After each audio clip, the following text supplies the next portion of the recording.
Tuesday, cruel Tuesday. The German troops ride past my window. I hear a guttural order, Arme! Soon the town is filled with Bosch, the beasts, the swines. They confiscate all weapons and demand 250,000 francs in gold. The extraordinary diary of a 10-year-old French schoolboy, titled Journal of the Franco-Bosch War.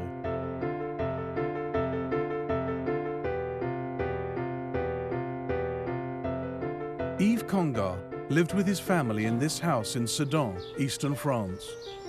Yves' mother encouraged him to write a diary to keep him busy during the summer holidays. It became a unique record of the occupation. What Yves had seen when the Germans marched into Sedan was forced requisitioning.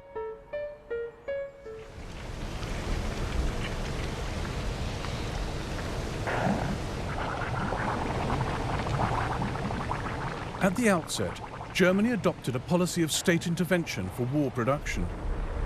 In peacetime, Germany imported raw materials, but she knew that the Allies would impose a blockade. So German industrialist Walter Rathenau drew up plans to ensure the most effective use of what materials Germany had.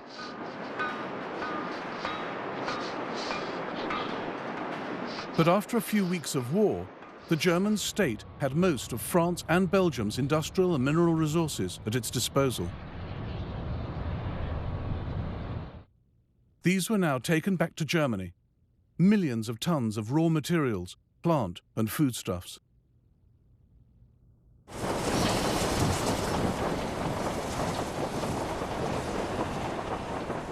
But the asset stripping wasn't limited to government. The German army was ordered to live off the occupied territories. What the soldiers wanted, they took. Moved on towards Fromelles. The inhabitants were pensioners. Our boys found a stash of wine and eggs. We helped ourselves. In the meantime, the church was shot to bits. Not a single house was spared. They have taken, rather stolen from us, straw, copper, oats, and the belongings of over 8 million people. They have looted the cellars, the empty houses, the walnut trees, the telegraph poles, and the livestock.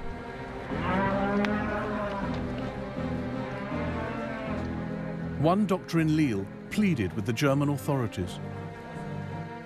My patient, Madame Lefebvre, is 86 years old. She's in a state of great weakness and serious malnutrition, which makes it absolutely necessary for her to keep her mattress.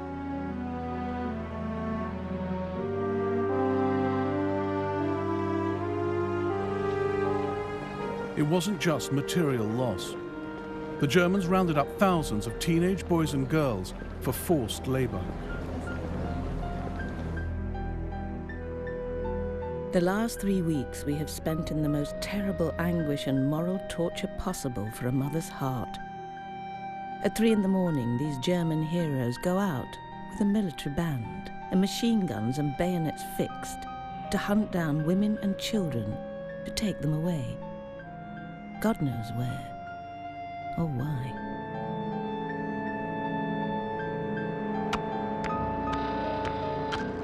Yves' brother got a job at the railway station. Robert is unloading wagons of animal carcasses, already green and covered with rotten pieces of flesh, crawling with vermin. He has to touch these stinking dead animals with his bare hands.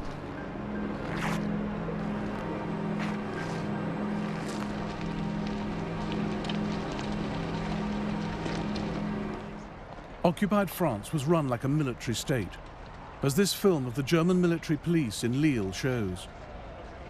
Clocks were set to German time, new identity papers issued.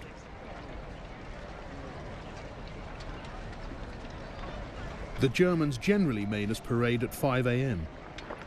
One night, however, the whole commune was called out at 1 in the morning. An old man of 92 asked to be allowed to stay in bed. but the troops made fun of him, pushed him out of the house, and said that fresh air was good for the dying. Ordinary people had stark choices to make about how to deal with the occupation. There was some resistance against the Germans, mostly passive.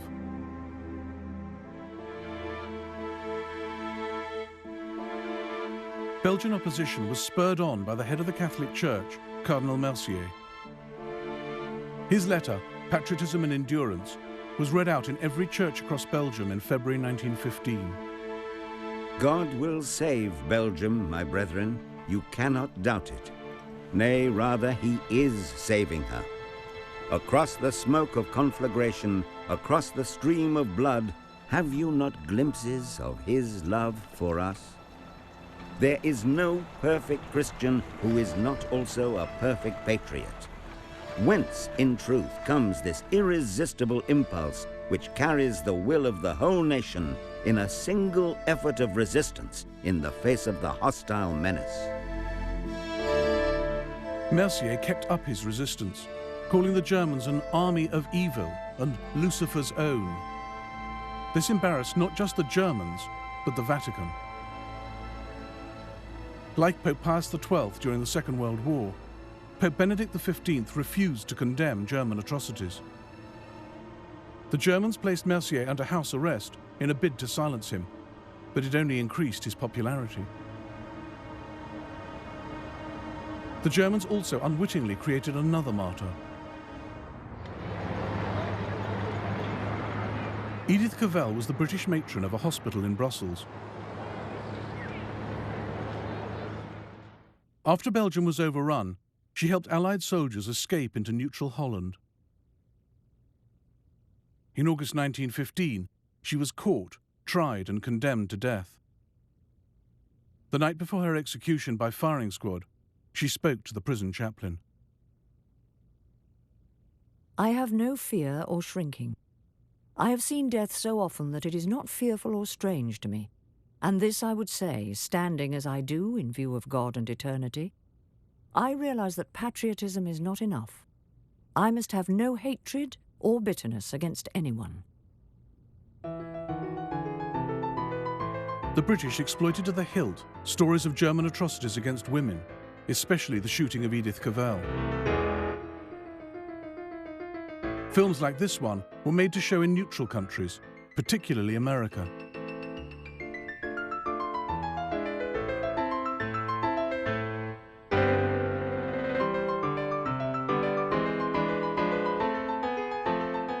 I closed her eyes and placed her body in the coffin. She was the bravest woman I ever met, going to her death with poise and bearing. She had, however, acted as a man towards the Germans, and deserved to be punished as a man.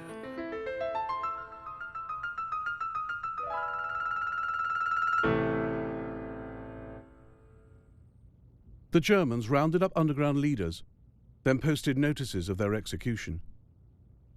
And they used another method to ensure civil obedience. They took hostages, including Yves Congar's father. The hour is near. The last meal together, the goodbyes, the hugs. I want to cry. Father walks to the station with just us boys. I bite my lip and feel my eyes tightening. Father says, I love you. Farewell. Remember me. Then he kissed us. Every night I'll say a prayer for my father and the other hostages. Civilian men, women and children were packed into cattle trucks, sent to concentration camps as hostages and forced labourers. Several thousand French and 58,000 Belgians. The rounding up of civilians by the enemy has been tragic. The weaker, because they were the most harmless, were detained without understanding the reason for their arrest, without time to collect any belongings, suddenly considered as criminals. Then taken to concentration camps to assure security in the occupied areas. These civilians became simple pawns in the hands of their captors. A doctor's daughter from Lille learned what her father was suffering. Papa was locked up for 5 days for refusing to assist an operation carried out by a Boche. All food packages are opened and classified. The prisoners come each day to collect their provisions, but there's only one container. Milk, fish, fruit, all tipped into one bucket, because the Germans use the tins to make grenades.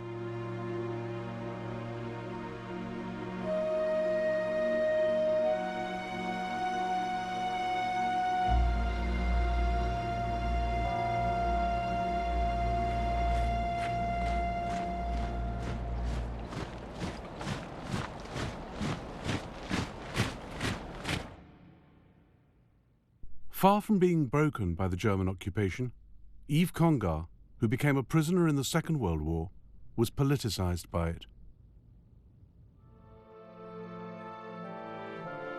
There's hardly any bread. The swines will leave us to die of hunger. Too bad.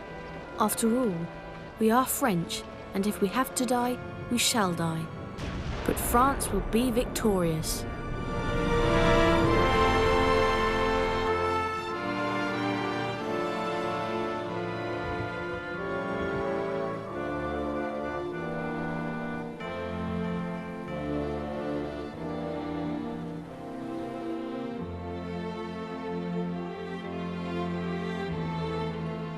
In the next episode of the First World War, global conflict rocks empires as Germany beats the Royal Navy in the Pacific and maverick armies rampage through Africa.